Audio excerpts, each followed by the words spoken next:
behind nightclub and SUV. Diddy tells Drake, come here real quick, let me holler at you. Then he gives him a cold two-piece. They said that they had to push him in a wheelchair back to the hotel. Did he slap Drake at one point? Yeah, I wasn't there for that. You weren't there, yeah. I was finished, but they gave me the call the next day and said, yo, your man just smacked Drake. I'm like, huh? So that was true? Yeah, that was definitely This is why he fighting Drake.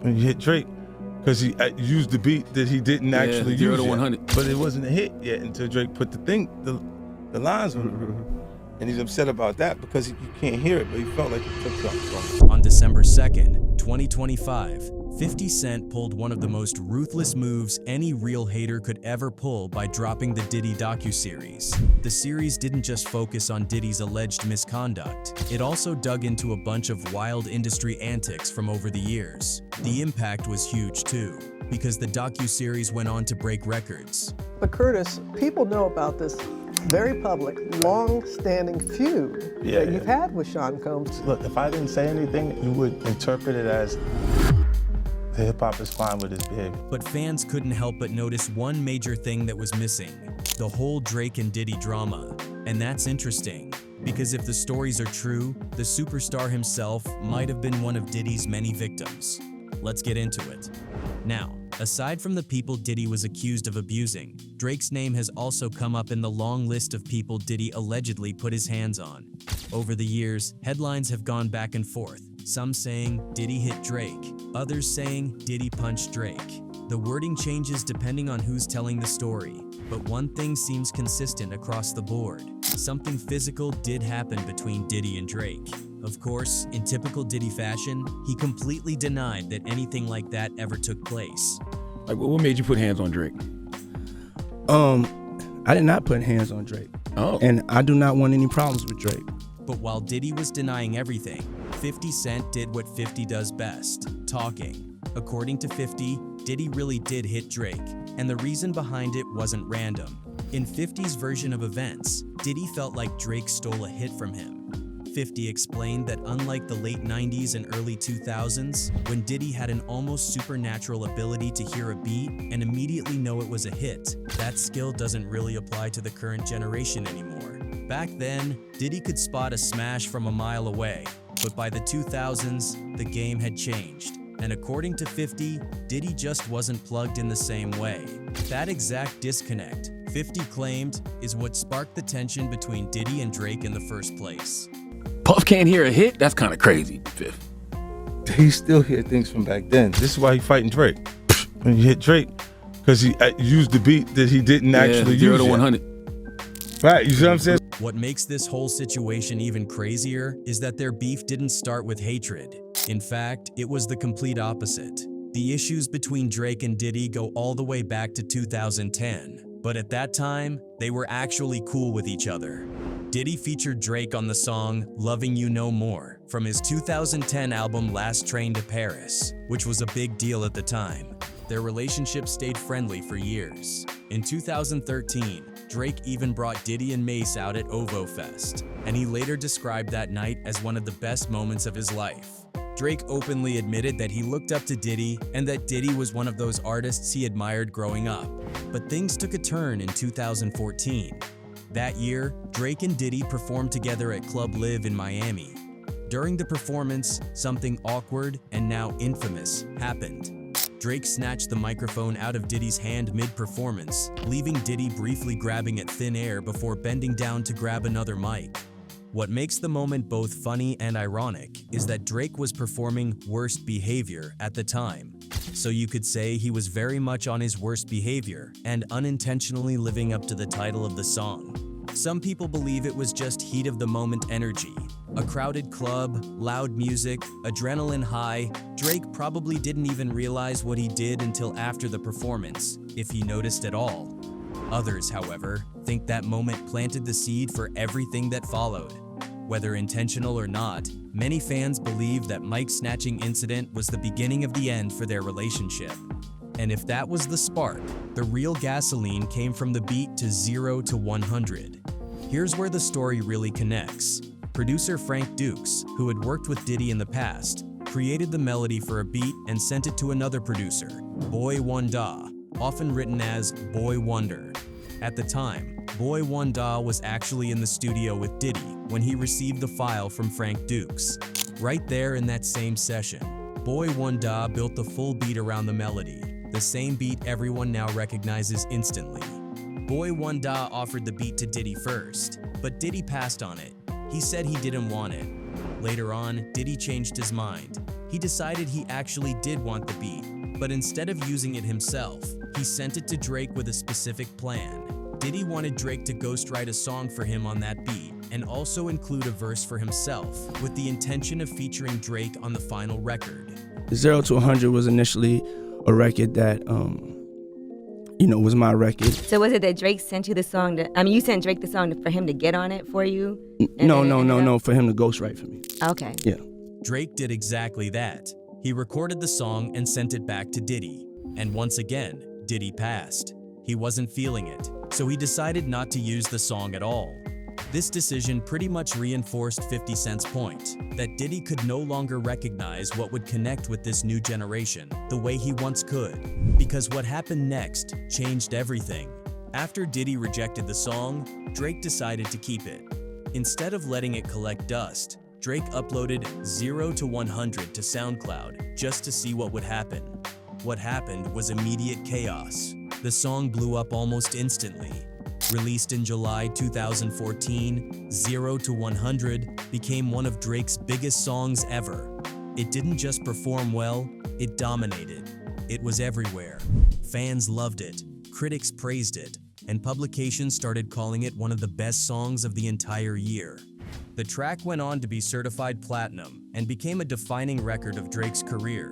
It had a similar gritty, reflective flow to Started From the Bottom, another Drake classic, and people connected to it instantly. The success was so massive that the song ended up being used in commercials and even became part of the soundtrack for NBA 2K16. To add insult to injury, that same beat Diddy originally passed on was later used on stage at the 2014 BET Hip Hop Awards during the Cypher, putting it right in the center of hip-hop culture.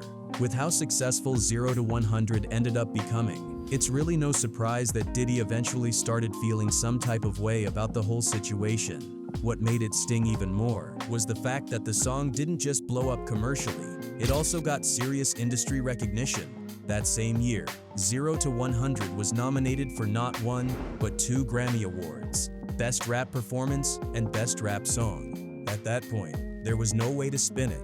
Diddy caught a massive L. Producer Boy Wonder later tried to downplay the entire situation, saying it was really just a misunderstanding. According to him, there was never any malicious intent behind how things played out, and from his perspective, the issue had already been resolved. But even though Boy Wonder claimed everything was squashed, Diddy's actions afterward made it clear that the feelings were still very much there. Later that same month in July 2014, Diddy decided to play 0 to 100 during one of his performances. But it wasn't the song choice that stood out, it was the introduction. Before playing the track, Diddy told the crowd that the song had been stolen from him. I'm gonna play this next beat. I gave this stolen from me. Play that. That one statement alone said everything. Whatever understanding people thought had been reached behind the scenes clearly didn't match how Diddy actually felt. After that moment, things quieted down for a bit. No public back and forth, no more slick comments, at least not on the surface.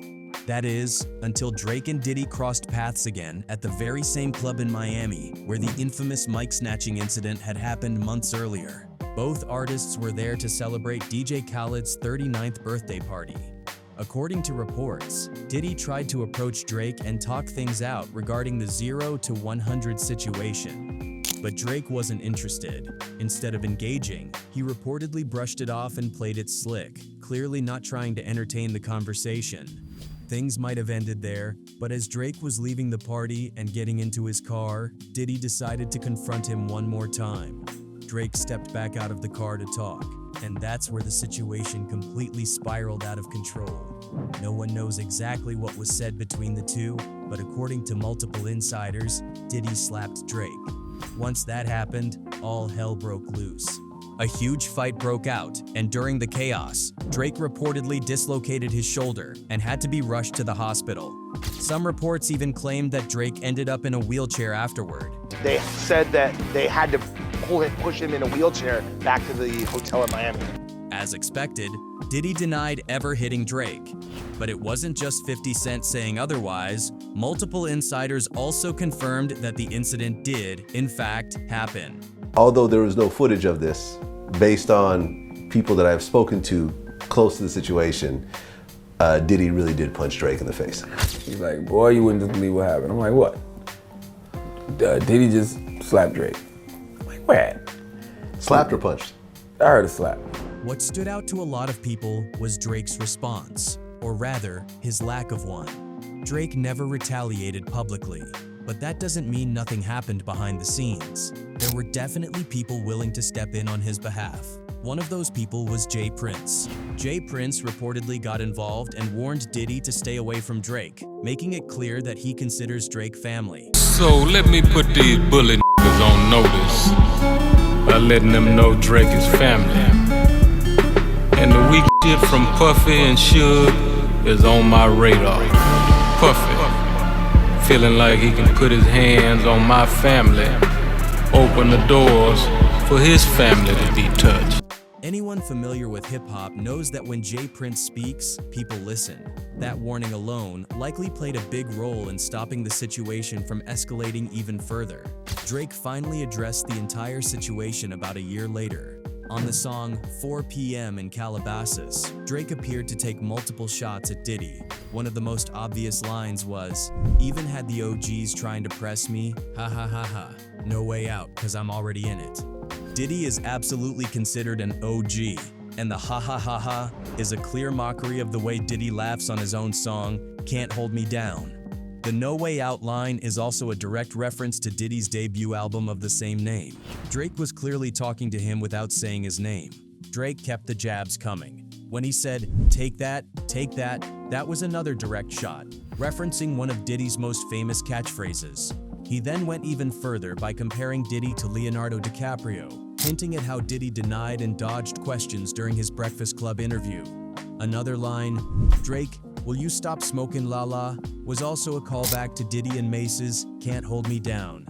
And in the outro of the song, Drake flips Diddy's legendary can't stop, won't stop phrase and even references Diddy's line, I'ma make you dance to this. By the time the song ended, it was clear Drake had said everything he needed to say. After that, the feud seemed to quietly die down, which brings everything back to one big question. Why didn't 50 Cent include this Drake-Diddy feud in the Diddy documentary? As everyone knows, 50 Cent has been on Diddy's neck from the very beginning. Ever since Diddy refused to sign 50 early in his career, Diddy had been firmly on 50's radar. And a lot of people don't know the story that 50 went to Diddy. 50 went to Diddy. We went to for Bad Boy. A lot of people don't know that. We had the meeting, and it was so crazy that Diddy didn't sign him. The difference is that 50 went on to become one of the biggest rappers of all time, giving him both the money and the platform to consistently apply pressure to Diddy without fear of consequences. But the moment that truly cracked everything came in November 2023. That's when Cassie Ventura, Diddy's former girlfriend of over 10 years, stepped forward with a lawsuit that sent shockwaves through the entire music industry. In her filing, she accused him of and years of physical abuse behind closed doors. It wasn't a rumor or a blog post this time. It was a legal document, filed in court, with graphic details attached. What stunned people even more than the accusations was how fast it ended. Diddy settled the lawsuit within a single day. To 50 Cent, that speed said everything. This was the moment he felt vindicated. The I told you so moment he believed he'd been waiting on since the mid-2000s, when he first started warning people that something about Diddy felt off. While Diddy's legal team worked overtime trying to frame the settlement as not an admission of wrongdoing, 50 went straight to the internet. Then March 2024 happened. Federal agents raided Diddy's properties in Los Angeles and Miami. Footage spread everywhere, and when images surfaced showing Diddy's sons being detained during the raid, 50 didn't hesitate. He posted a photo with a caption along the lines of, "Stuff just got real. The feds in all the cribs. They even got the kids in cuffs." As more details leaked out, The internet latched onto one specific detail from the searches. Agents reportedly discovered firearms and illegal substances. But what really set social media on fire was the claim that investigators found over 1,000 bottles of baby oil and lubricant inside the homes. To 50, it felt like the punchline to a joke he'd been telling for years. He mocked Diddy relentlessly, joking that he was glad to be in good company because at least he didn't have thousands of bottles of lubricant lying around his house. As the legal pressure mounted, testimony began to surface that painted a much darker picture of Diddy behind the scenes. In May 2025, during federal court proceedings connected to the investigation, a former assistant named Capricorn Clark took the stand and described a chilling incident from years earlier. According to her testimony, after a tense exchange involving 50 Cent, Diddy allegedly told people around him, "I don't like all the back and forth. I like guns." Clark claimed that Diddy told music executive Chris Lighty that he was carrying a weapon specifically because he had a problem with 50 Cent. For 50, this was the moment that tied everything together.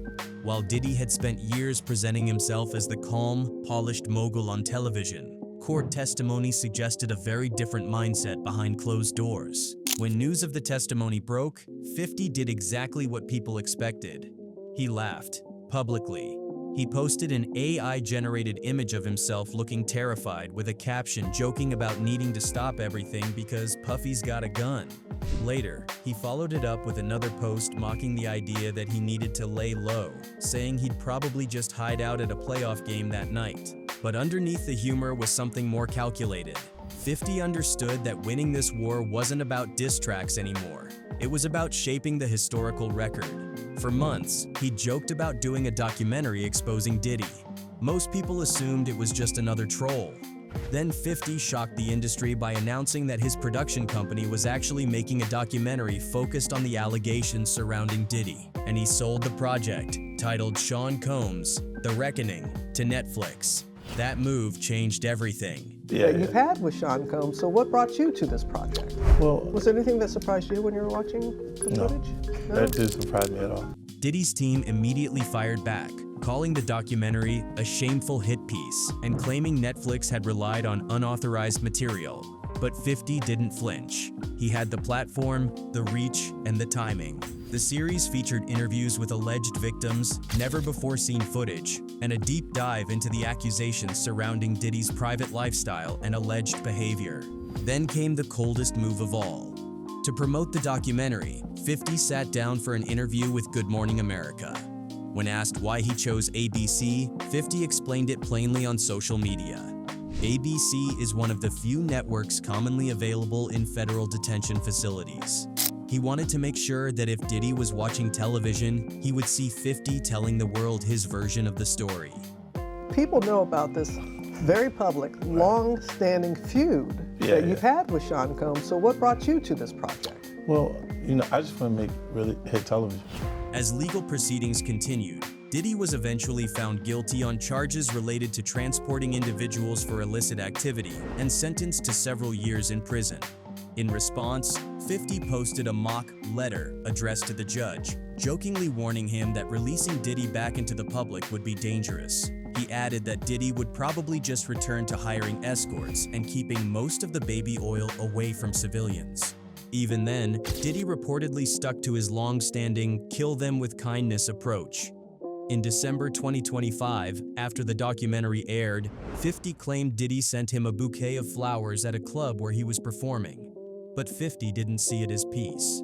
He posted the flowers online, calling the gesture creepy and asking why there was so much foreplay. He reminded everyone that he was 90s grimy and didn't trust friendly gestures from people he viewed as threats. To him, it felt less like reconciliation and more like a quiet warning. Even Diddy's son, King Combs, tried to step in. He posted online that if he ever saw 50 Cent, he'd slap him. But 50 just dismissed him. "Lil bro," he wrote, "close your damn mouth. I've been rich 3 different times. You still living off Wi-Fi and legacy? Relax." And just like that, the entire feud was summed up.